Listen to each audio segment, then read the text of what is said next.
Right now, President Joe Biden will deliver his third State of the Union address tonight. And this morning, fences up around the Capitol, around Capitol Hill, as the president gets ready to deliver that speech. Now, the White House says President Biden will focus on his achievements over the last 3 years. Our Marcella Robertson is live outside the Capitol this morning with more on this story. Marcella, good morning.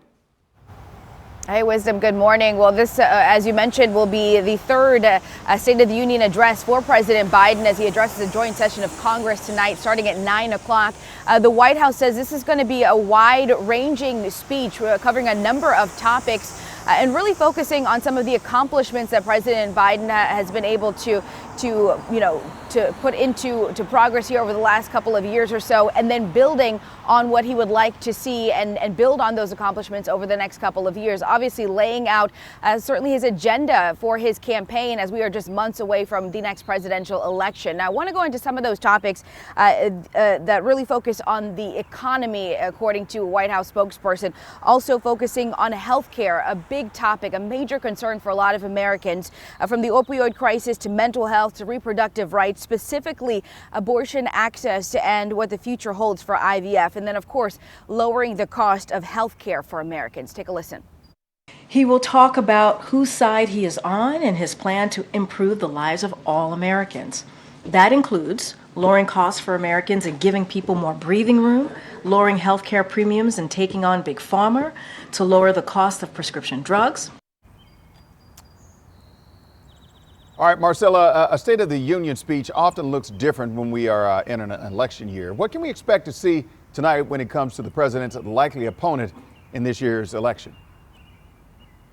Yeah, well, you know, the White House, when they gave a preview of what we can expect here, they gave that preview yesterday saying that the state of democracy, what that looks like in the future, is going to play a major role in this speech. President Biden, when he laid out his presidential campaign for his reelection here at the start of that campaign, being very clear that he feels that the former President Trump is a threat to democracy. So we will likely hear some of that, of course, looking a lot different when you're talking about a State of the Union speech that is leading up to just months away from the next presidential election.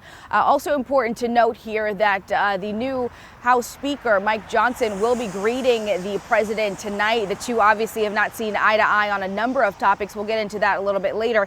But the official Republican response tonight will be given by Alabama Senator Kate Britt. Meanwhile, former President Trump says that he will respond live, play-by-play to the president's State of the Union speech on social media. I had mentioned some issues that the president and Republicans not seeing eye to eye on. We're talking about foreign aid. We're talking about border security. We'll talk more about that coming up at 6 o'clock. Back to you.